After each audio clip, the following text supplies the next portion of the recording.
Happy Tuesday. I hope everyone's doing good. Hope everyone had a decent trading day. Yesterday was not the best trading day for me, so we took it very, very easy today. We were very cautious going into the day, and we were only looking for A plus setups, and we got one, so I'm going to go over that. Let me just balance the camera real quick. First off, let me just show you how sad this tripod is. This is a disgusting situation. We got a speaker, a couple tins, and a bottle of perfume holding this boy up. Bit of a sad situation, but she works. She works just fine. Anyway, going into the day here, yesterday I did not look at the higher time frame and I got smoked because of it. So we took our sweet time today. Going into the day, what I had marked up here was this LR. So we have low resistance liquidity. We have all of these stacked lows, these trending lows marked up here. So I had this marked out as a potential target. This was the drawn liquidity in my opinion, these lows down here. And then I marked up this 15-minute fair value gap right up here. So we have a 15-minute fair value gap in premium of this price leg, so I thought that this would be a good place for price to react. And hopping onto the 1 minute, I'll show you the trade that I took for the day. Let's see if we can play price here. Yes, we can for once. That's amazing.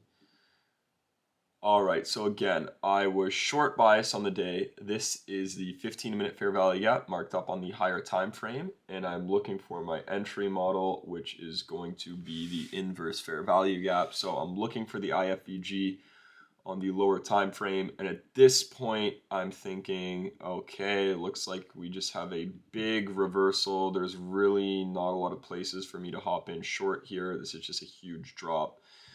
We have a ton of gaps in this price leg, so I was not expecting price to come back up, to be honest with you, but it does. Price comes back up, we take out this high, and I'm watching to see what happens as soon as we sweep this high.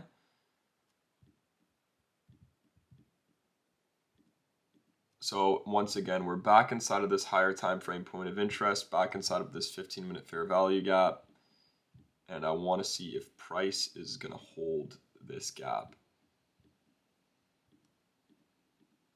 Price does. We hold this gap. We get one last sweep of liquidity up here. And the thing I like about this liquidity sweep is you can see on this first liquidity sweep here, we fail to go lower. We support this fair value gap and we continue going up.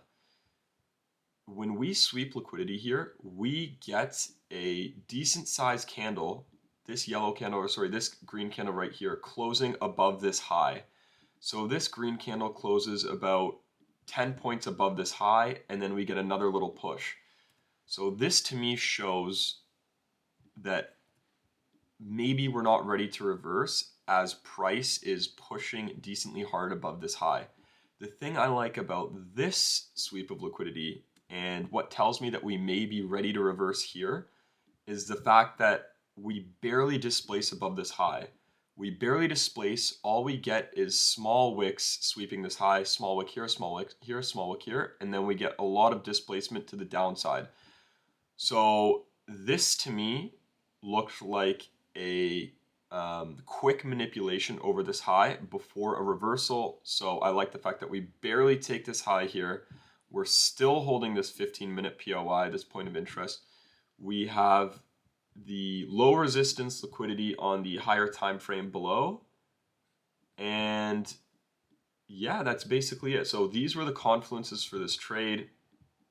And I'll show you where I entered. So I hopped onto the 2 minute, and this is where I took the trade. So I marked up this fair value gap on the 2. We have a very nice singular fair value gap.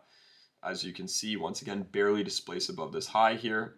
Sweep this liquidity, still holding the 15-minute point of interest. We close below this 2-minute fair value gap, inversing it. This was my entry to go short. So I took the sell here, and I believe I held to So let's go on to the 1 here so I can sort of explain what was going through my mind on the 1 minute. So as you can see, there was a gap here on the 1 as well. We inverse below this. And usually,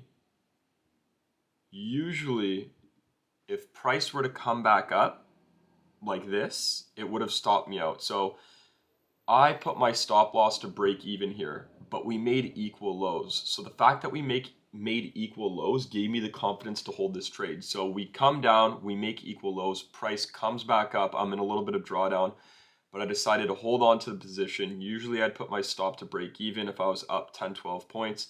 But the fact that we left these equal lows below gave me that extra confidence to hold onto this position. So we come back up, we sort of hover around my break-even point for a little bit, and then we continue to drop.